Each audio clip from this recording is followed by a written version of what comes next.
Que a graça e a paz de nosso Senhor Jesus Cristo estejam com cada um de nós nesta manhã. Amém? Amém.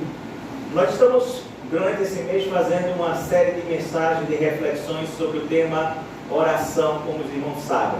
Começamos domingo passado essa série, e ainda vamos adentrar, acredito, o mês de março, né? Um pouquinho mais à frente, falando sobre essa temática de oração. Fazemos isso porque entendemos que precisamos, em primeiro lugar, estar orando ao nosso Senhor Jesus Cristo pelo ano de desafios, dificuldades, talvez problemas, mas também de vitórias, das lutas, né? Com certeza nós vamos ter em 2022, um ano que promete muito, né? Afinal, nós vamos ter eleições, nós vamos ter Copa do Mundo, enfim, nós vamos ter ainda a pandemia. Então precisamos estar orando com certeza absoluta, e é por isso que nós estamos dedicando esse mês de fevereiro, à oração. Ainda vamos também entrar um pouquinho em março, falando sobre oração. Não sei se os irmãos lembram, já conhecem uma história que diz assim: a oração da parede, amém. Conhecem essa história ou não? Mas era a história de um irmão bastante preguiçoso, um irmão que não gostava de orar em hipótese nenhuma. E esse irmão que não gostava de orar e era bastante preguiçoso, ele tinha tanta preguiça de orar que na hora do almoço, quando ia orar, na hora do jantar, quando ia orar, ele tinha uma oração, um quadrozinho daqueles que vem com algumas orações que a gente compra em algum lugar, né? E a gente coloca na parede, né? Aí, em vez dele orar, em vez dele fazer a oração dele, agradecendo o pão nosso de cada dia, essas coisas que a gente ora normalmente nas refeições, ele era tão preguiçoso, que ele dizia assim: a oração da parede, amém. A oração da parede, amém. Esse camarada realmente era dificultoso, né? Arrancar até uma oração de um sujeito como esse, né? A oração da parede, amém. Então, Jesus olha para ali, amém, já está resolvido aqui a situação. Na Bíblia, nós temos uma oração da parede, que é uma oração extraordinária, que é uma oração fantástica, que é uma oração que foge à regra, que é uma oração que a gente poderia classificá-la como uma oração espetacular. E não é essa oração que o irmão orava do quadrozinho que estava lá na parede de jeito nenhum. Por que essa oração ela é tão extraordinária, essa oração da parede que nós encontramos na Bíblia? Em primeiro lugar, porque ela pertence a uma classe de oração, que é uma classe de oração muito especial. É a oração que a gente faz nos momentos de grandes aflições, de grandes problemas, de grandes dificuldades. Por exemplo, existe uma palavra lá no hebraico para designar esse tipo de oração. E essa palavra, por exemplo, é a palavra que diz assim: Ana orou. Lembram de Ana?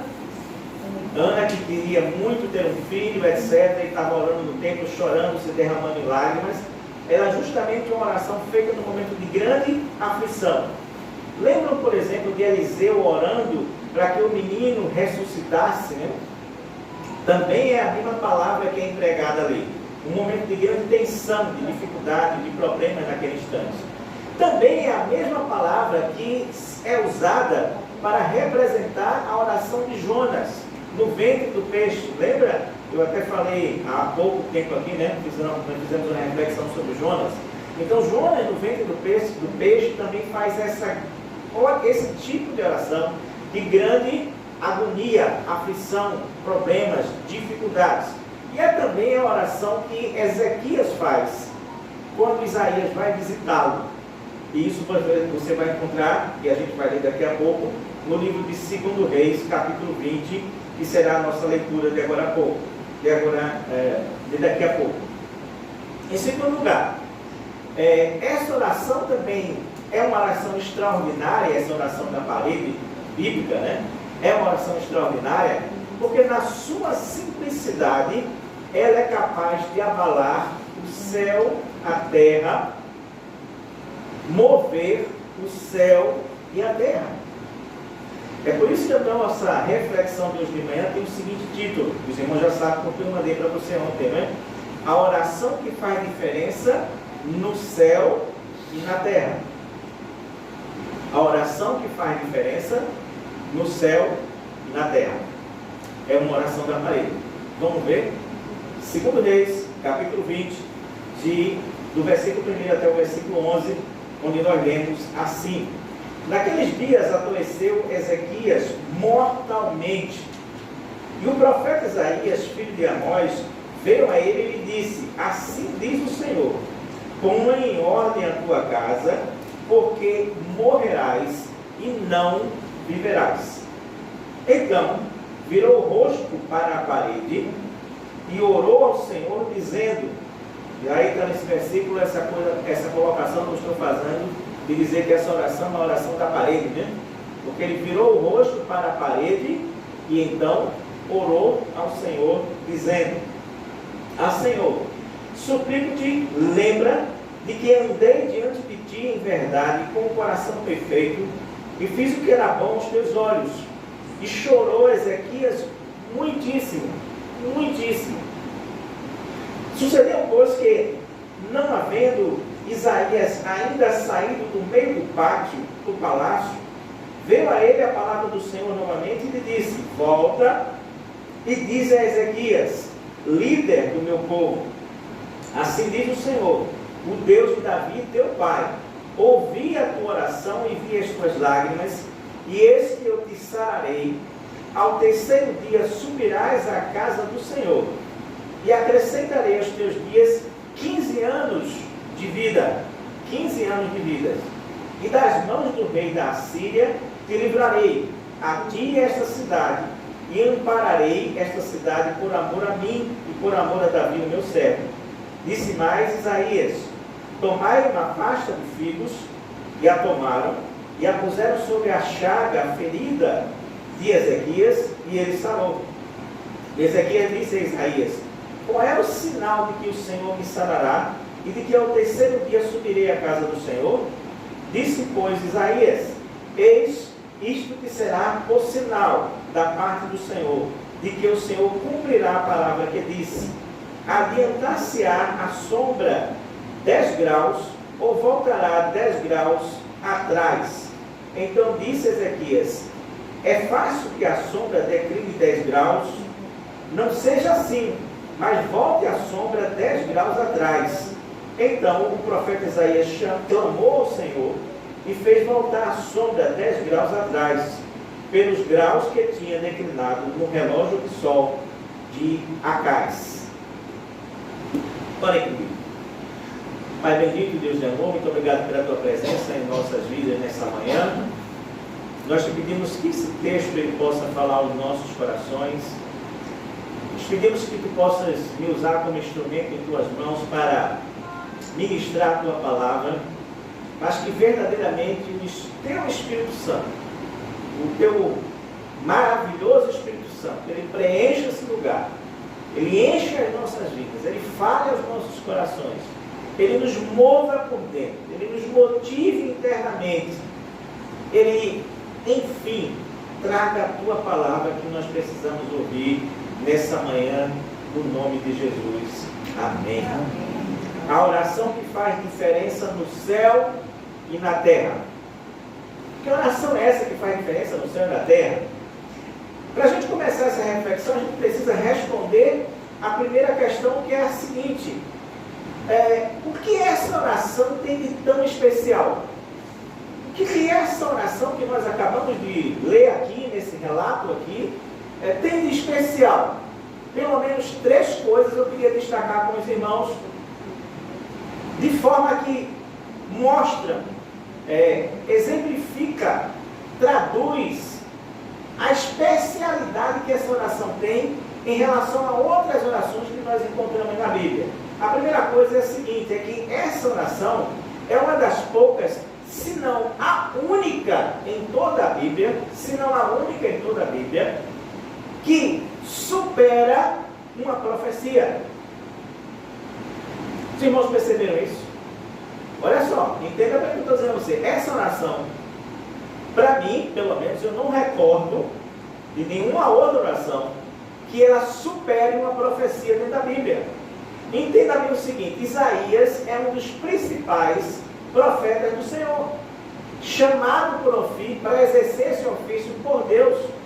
Quando você lê lá o início do livro de Isaías, está lá ele sendo chamado por Deus, aquela famosa frase, né? A quem enviarei, quem há de ir por mim? E ele diz: eis-me aqui, envia-me a mim. Então Isaías era um dos grandes profetas do Senhor. O livro dele, inclusive, é o livro que abre o livro dos profetas, é o livro de Isaías. Ele então é chamado para verbalizar perante Ezequias a famosa frase, irrevogável frase, que caracteriza os profetas. Qual é a frase? É aquela que diz o quê? Assim diz o Senhor. Todo profeta de Deus começava as suas profecias normalmente com essa frase, não é assim? Assim diz o Senhor. Ele foi convocado por Deus, chegou perante Ezequias e disse para Ezequias assim: assim diz o Senhor, ponha em ordem a sua casa, porque morrerás, não viverás. Na verdade, na literalidade do idioma hebraico, o que está escrito é assim: ponha em ordem a sua casa, porque você está morto, você não está mais vivo. Forte, né? Já pensou?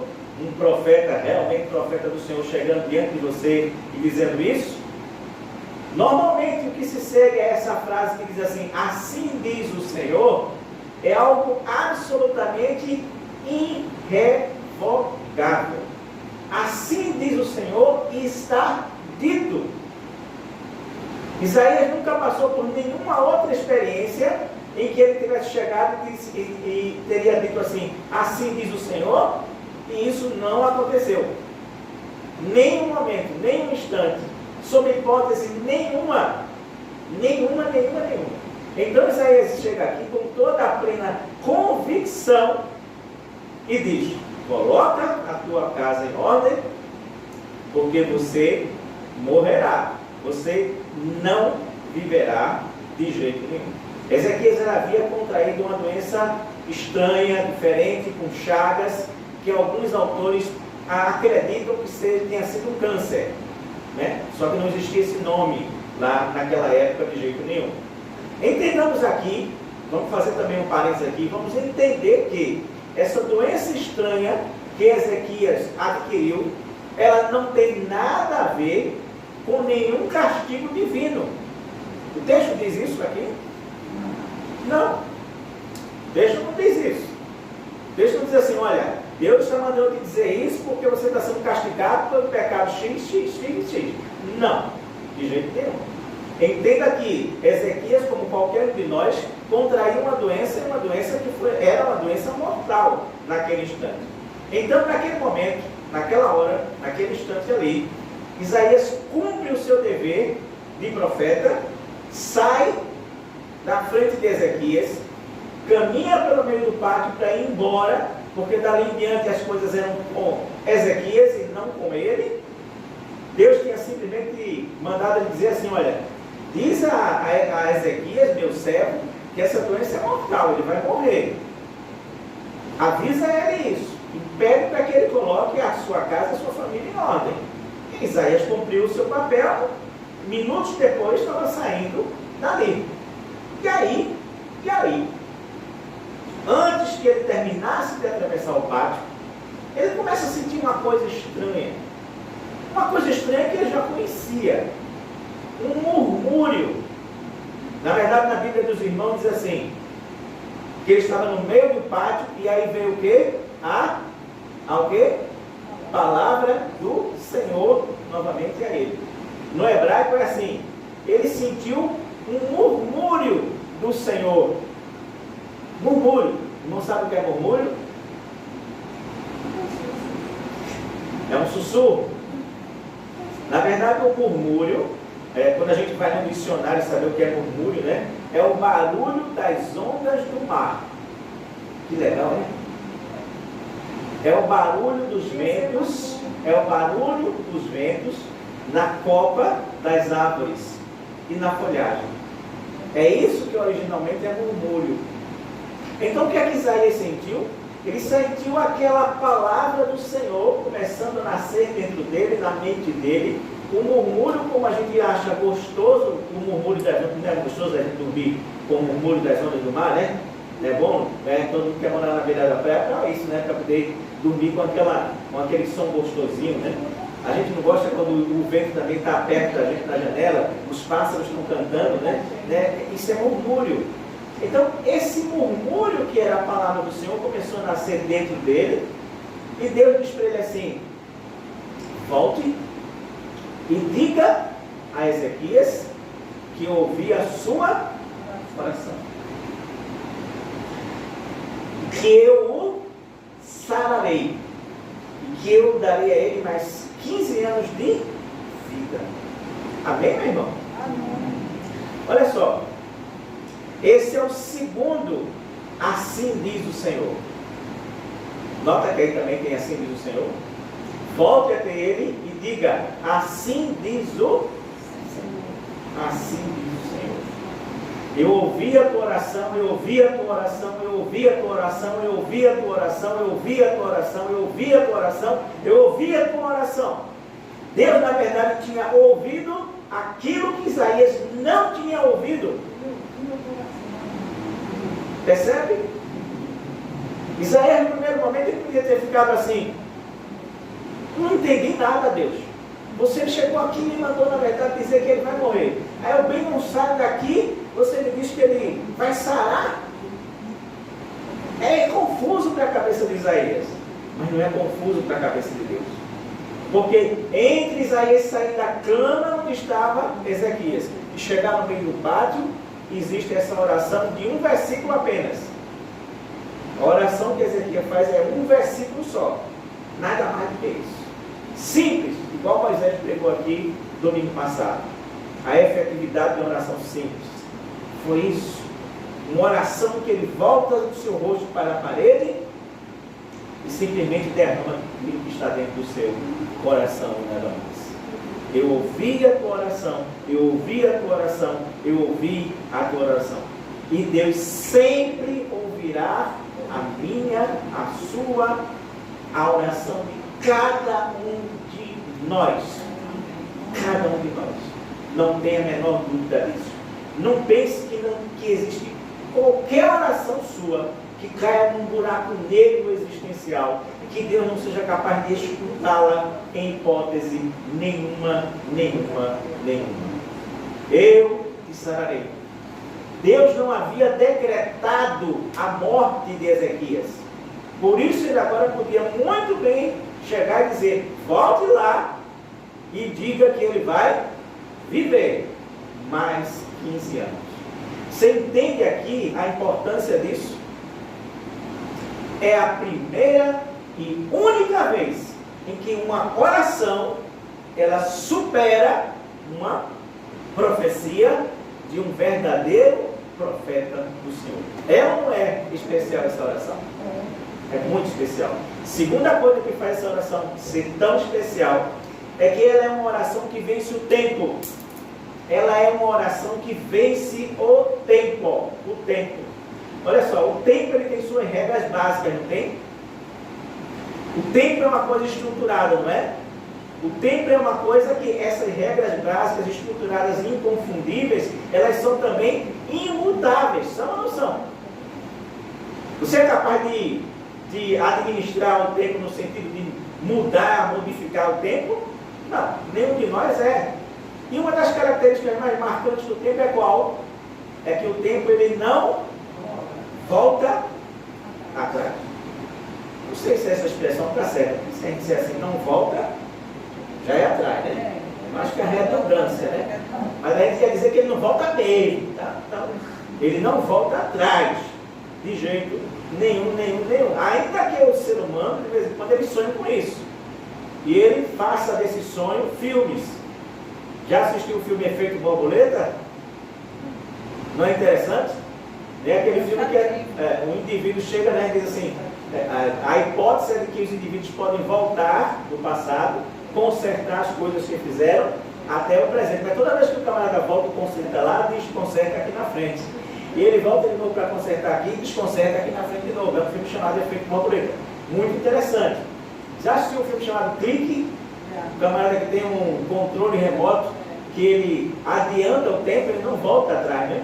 Mas ele tem o poder de adiantar o tempo. Então os momentos chatos, ele aí já passa por isso aí, que é um momento chato, né? Sair com... um dos momentos chatos que ele acha é sair com um cachorro para fazer xixi na rua, né? Então ele diz, não, ele adianta sempre. Esse negócio de sair com o cachorro é muito chato. Então ele adianta sempre. E ele vai adiantando a vida dele, termina um desastre no final. Já assistiu um filme chamado O Feitiço do Tempo? Outro filme muito interessante, né? Thalita, que é cinéfila, deve ter assistido todos esses filmes, né? O Feitiço do Tempo é um filme que uma equipe de televisão ela sempre está presa no mesmo dia. Então toda vez que o cara acorda pensando que é o dia seguinte, não é o mesmo dia, ele vai ficando louco com isso, porque ele não consegue sair daquele dia e fica revivendo aquele dia o tempo inteiro. Já assistiu um filme chamado Questão do Tempo? Questão de Tempo? Esse é talvez o mais maravilhoso de todos, para mim, pessoalmente, né? Porque os homens dessa família, eles conseguem voltar atrás, refazer algumas coisas e voltar para aqui para frente. Mesma proposta do Efeito Borboleta, né? Mas tem uma lição de vida muito interessante esse Questão de Tempo. Enfim, o homem está sempre tentando conduzir o tempo. Se ele pudesse, ele faria essas mágicas todas que eu acabei de citar para os irmãos. Mas, apesar do ser humano sonhar muito com essa possibilidade de manusear o tempo a seu bel prazer, a gente sabe que isso é totalmente impossível. E é exatamente isso que faz com que essa oração seja tão especial quanto ela é. Sabe por quê? Quando Ezequias sabe que Deus disse para ele a segunda vez, olha, assim diz o Senhor, eu te sararei, daqui a 3 dias você estará entrando no templo. Aí ele olha para Isaías, é claro que na cabeça dele diz assim, Isaías eu conheço, Isaías é profeta de Deus sério, nenhuma das profecias de Isaías até hoje deu errado, então por que ele disse que eu vou morrer e agora volta minutos depois e diz que eu vou viver? Que sinal você tem, Isaías, para que eu acredite que isso é verdadeiro? E eu não sei exatamente de onde Isaías tira essa ideia, ou de onde veio essa ideia, mas Isaías olha para a cara dele e diz assim, olha, existe um relógio aqui chamado relógio de Acais. Acais tinha sido o pai de Ezequias. Esse relógio era um relógio de sol. Não existia naquela época relógio como esse daqui, né? E aliás, eu posso até brincar com os irmãos dizendo que o único lugar onde os irmãos podem administrar o tempo, o seu tempo é aqui, viu? Você pode adiantar, você pode atrasar, você pode adiantar, você pode atrasar. Hoje a gente tem essa possibilidade de fazer isso. Então no seu celular também, você pode adiantar, pode atrasar, sem dificuldade nenhuma. Mas não vai fazer também nenhuma diferença, porque o tempo ele vai continuar marchando inexoravelmente em frente. Ainda que você se iluda com o relógio ou com o celular, ele vai continuar andando em frente. O relógio de Acais era um relógio de sombra. O pessoal era inteligente naquela época, né? Muito inteligente. Eles criaram, dizem que alguns, que é uma espécie de degraus, uma escada com degraus. E na medida que o sol ia nascendo aqui, ia passando para o outro lado, a sombra ia se projetando sobre esses degraus, de maneira que eles sabiam exatamente qual era a hora do dia que já tinha passado, quais eram as horas que estavam faltando para terminar o dia. Legal, né? Muito legal. E aí Isaías olha para Ezequias e diz assim, você quer o quê? Como sinal de que realmente você vai ser curado? Você quer que o relógio do seu pai, Acais, ele adiante as horas ou ele atrase as horas? Ele adiante 10 graus ou ele atrase 10 graus? E é claro que, inteligente, Ezequias diz assim, não, adiantar ele vai adiantar de qualquer maneira, mas atrasar não. Atrasar é uma coisa que nunca ninguém viu isso. A sombra retroagir, retroceder e voltar a esses 10 graus que correspondia mais ou menos, alguns acham que é 15 minutos, outros acham que é 40 minutos, isso aí eu quero ver. Isso aí vai ser o grande e absoluto sinal de que isso vai acontecer. E é aqui que aquela oração de rosto colado na parede ultrapassa o tempo e entra para a eternidade como prova do amor de Deus por Ezequias, por mim, por você, por cada um de nós. Um Deus que é capaz de mexer com o tempo, de mexer com o imexível. Um Deus que é capaz, na verdade, de quebrar uma regra extraordinária para mostrar para você, para mim, para cada um de nós, que não se trata simplesmente de uma questão de tempo, trata-se de ouvir a tua oração. Não é uma questão de tempo, é uma questão de oração. É uma questão de Deus mostrar o amor e a sensibilidade que Ele tem comigo e com você, diante das nossas súplicas, diante daquilo que a gente abre o coração e mostra para Ele, como sendo o nosso desejo mais sincero que existe em nossas vidas nesse instante. É assim. É assim que essa oração se torna tão especial, porque Deus é capaz até de fazer aquilo que não se pode fazer, que é voltar o tempo para mostrar que Deus te ama, que ouve a tua oração, a minha oração, as nossas orações no nosso dia. Então essa oração é especial ou não? É muito especial. Você está vendo acontecer nela coisas que não acontecem em outras orações. Primeiro, essa oração ela supera uma profecia. Segundo, essa oração ela vence o tempo. Terceiro, essa oração ela é uma oração que ultrapassa as regras da natureza por uma pessoa.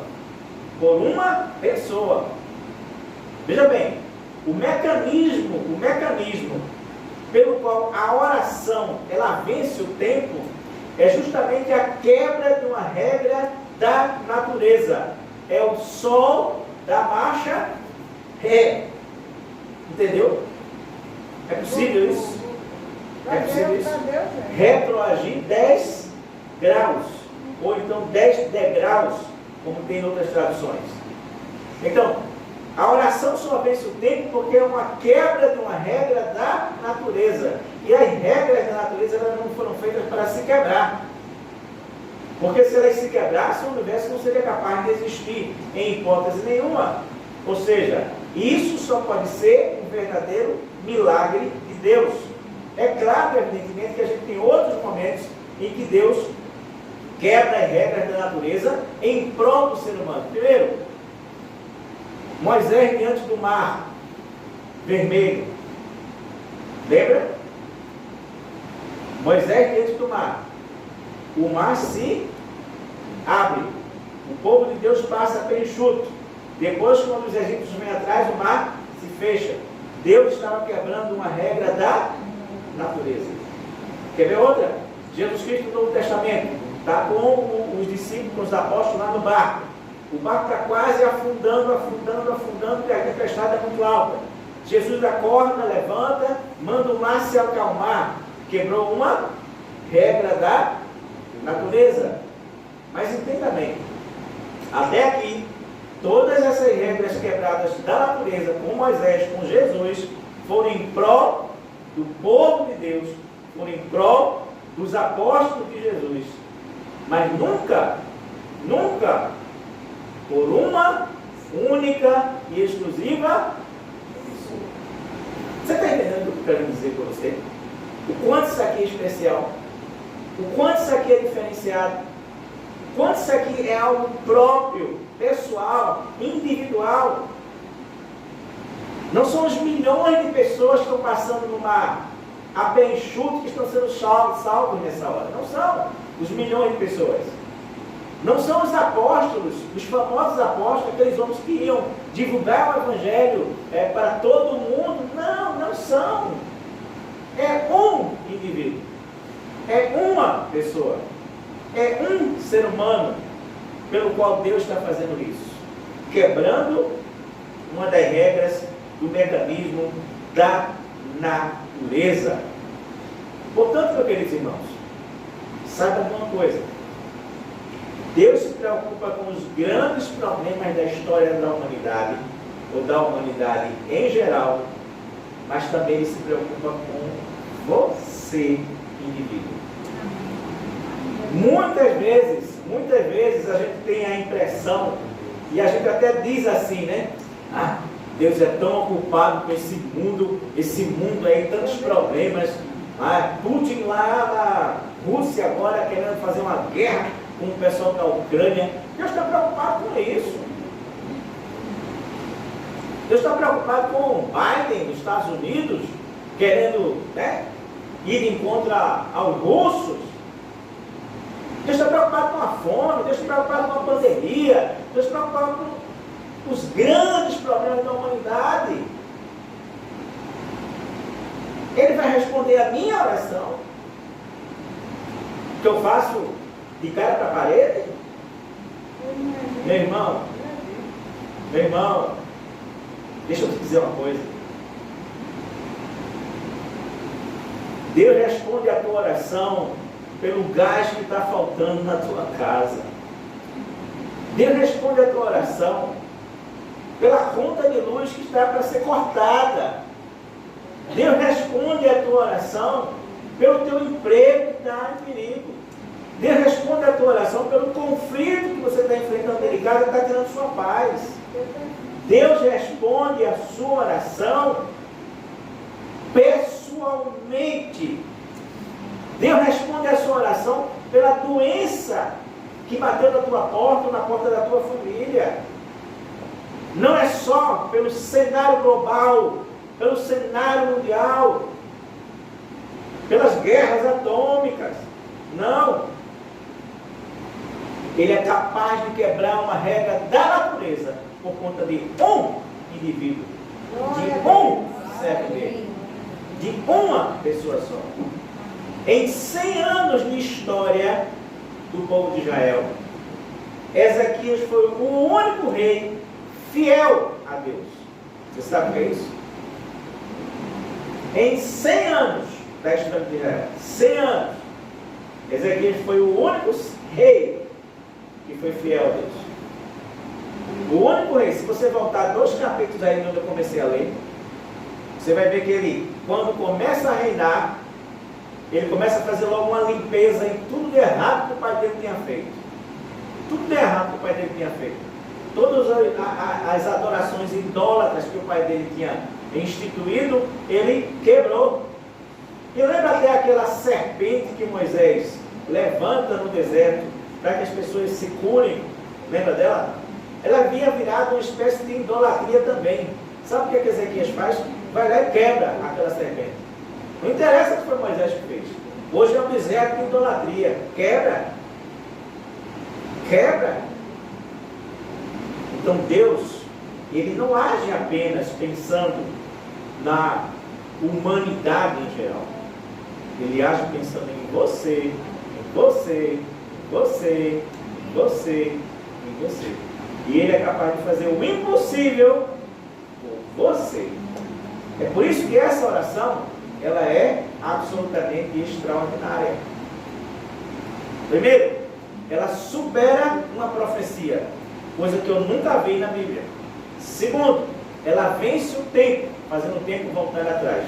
Terceiro, ela quebra uma regra da natureza, fazendo com que o sol retroaja, pensando única e exclusivamente no indivíduo que é exatamente Ezequias. Eu quero concluir dizendo o seguinte, meus irmãos. A primeira pergunta foi: o que tem essa oração de tão especial? E o resumo é exatamente isso que ele disse. Ela supera uma profecia, ela vence o tempo e ela é capaz de quebrar uma regra da natureza. É isso que ela tem de especial. Mas a segunda pergunta é: o que faz essa oração ser tão especial? Não é o que ela tem de tão especial, mas ela ser tão especial. Duas respostas para a gente. A primeira delas, observa só isso. Ela é uma oração que não impõe nada a Deus. Ouviu direitinho? A oração de Ezequias é uma oração que não impõe nada a Deus. Coloca a tua casa em ordem, porque morrerás e não viverás. Assim diz o Senhor. O que Ezequias responde? Ainda lembram? Ou não? Vou ler, meus irmãos, versículo 2 e versículo 3. Então virou o rosto para a parede e orou ao Senhor, dizendo o quê? Aí está toda a oração dele, versículo 3. Ah, Senhor, suplico-te, lembra de quê? Andei diante de ti em verdade, com o coração perfeito. Fiz o que era bom aos teus olhos. E chorou muitíssimo. Pronto, encerrou a oração dele.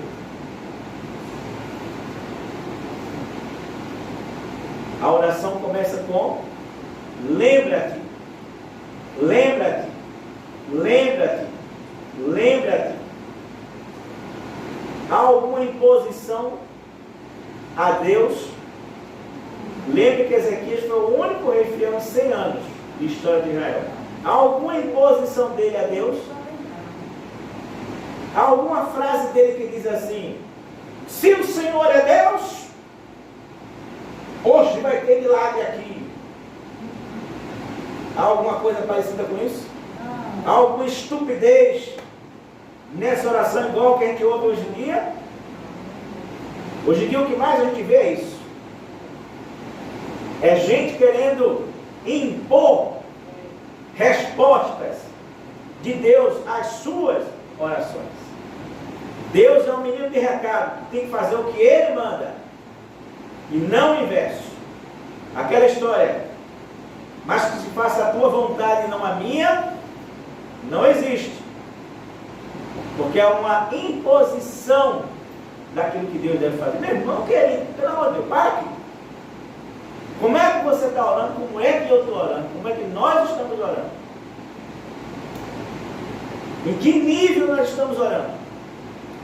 De que maneira nós estamos orando? Estamos simplesmente dizendo assim para Deus: Pai, lembra de mim. Hoje estamos fazendo nossa lista no supermercado e entregando para Ele, para que seja... daqui a pouco chega lá no portão de casa, né?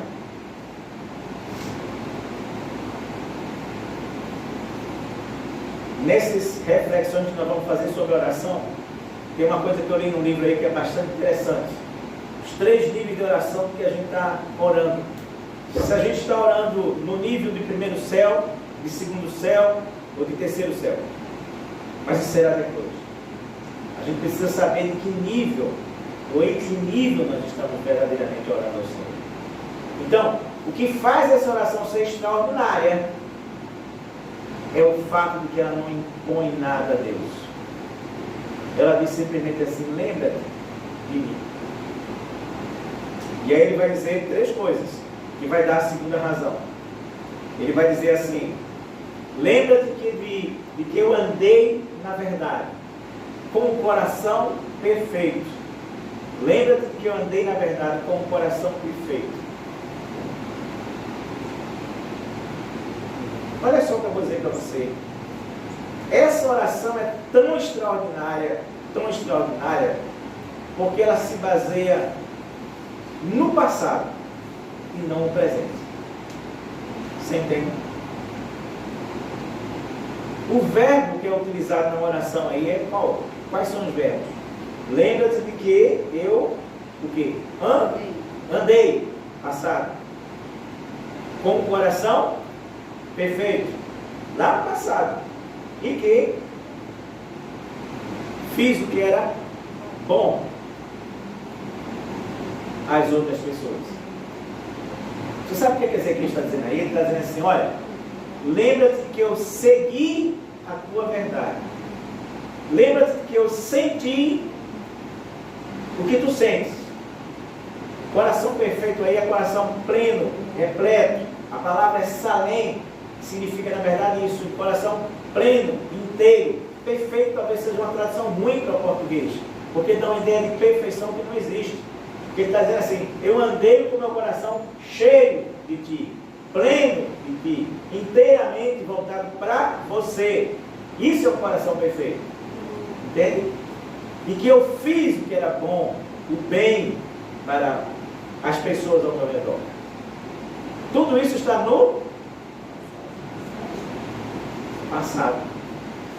Essa oração de Ezequias é uma oração alicerçada no passado.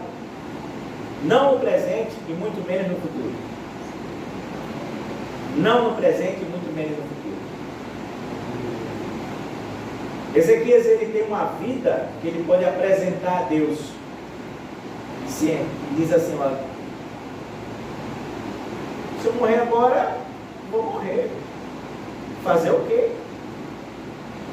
Só peço que você lembre como foi a minha vida. E aliás, diga-se de passagem, as orações que começam com lembra-te, parece que são muito poderosas, né? O irmão lembra de outra?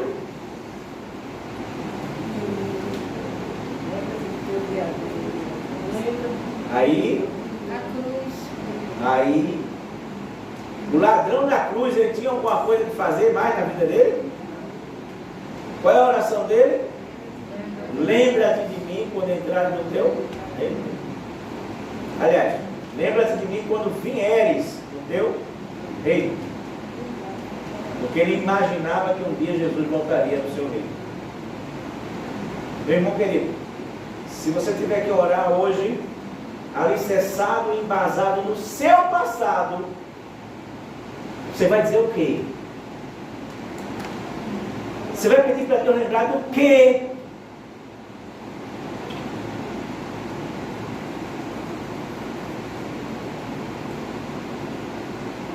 O que você vai apresentar para Deus?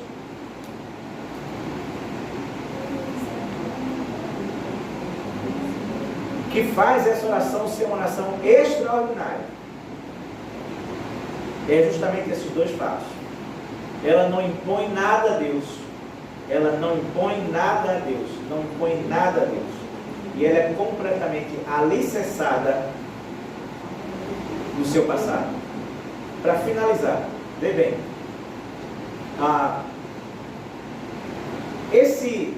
Essa experiência de Ezequias, ela produz um cântico, um salmo, que está lá no livro de Isaías, capítulo 38. Não foi Isaías que foi lá na frente de Ezequias, não foi? Então, o Isaías também relata esse momento aqui. Isaías também repete essa narrativa aqui.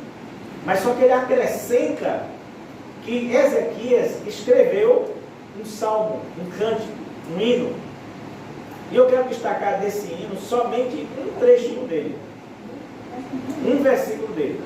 Isaías 38, versículo 17. Procure ver na sua Bíblia, para você marcar na sua Bíblia. Isaías 38, 17. Na versão da Bíblia revista e corrigida, que é a versão que eu tenho mais utilizado ultimamente, porque ela é muito assim, fiel ao original. Esse texto diz assim, é Ezequias falando, ele diz: eis que para minha paz eu estive em grande amargura. Que frase? Isaías 38, versículo 17. Isaías 38, 17. Eis que para minha paz eu estive em grande amargura ou aflição. Você entende agora como aquela oração, como aquela experiência mudou a cabeça desse homem? Esse homem estava com câncer, gente. Uma doença mortal. Ele diz assim: puxa, aquela amargura toda, aquela dor toda que eu senti, aquele sofrimento todo que eu passei, não só no momento que Isaías chegou na frente dele, mas desde o dia que ele adquiriu a doença até aquele momento, toda aquela amargura foi para minha paz. Aí ele completa, continua com uma coisa que é mais linda ainda, e que torna esse versículo um dos mais bonitos na Bíblia, na versão revista e corrigida. É quando ele diz assim: tu, porém, tão amorosamente abraçaste a minha alma, que impedisse a minha alma de ir para a sepultura da corrupção, ou seja, da destruição. Mas o que é extraordinário não é isso. Deus poderia ter impedido a vida dele de desaparecer, dele morrer, de ir para a sepultura da corrupção, onde todo o corpo se destrói, por diversas maneiras. Mas a sensação de Ezequias é que é extraordinária. Ele diz assim: tu, o quê? Amorosamente abraçastes a minha alma, de maneira que tu jogaste todos os meus pecados para trás das tuas costas, e deles não te lembraste mais de nenhum. E quem está dizendo isso é o cara mais fiel em 100 anos de reinado em Israel. Mas ele está dizendo: eu sou um pecador. E o que interessou naquela hora, naquele momento, foi que você, quando eu virei para a parede, quando eu orei, quando eu pedi misericórdia, quando eu pedi para você lembrar de mim, você amorosamente, com muito amor, com muito carinho, com muito cuidado, abraçou a minha alma. Isso é fantástico. Isso é extraordinário. Irmão, não esqueça de orar na sua vida. Mas não ore por orar. Não ore de qualquer maneira. Não ore de qualquer jeito. Não ore de qualquer forma. Ore sabendo que a sua oração, mesmo sendo da parede, não aquela primeira, essa segunda, ela pode superar uma profecia, ela pode vencer o tempo, e ela pode quebrar regras da natureza, no dia que Deus conseguir abraçar a sua alma amorosamente, no nome de Jesus. Amém. Curve sua cabeça e ore nesse momento ao Senhor, agradecendo a palavra que Ele nos enviou.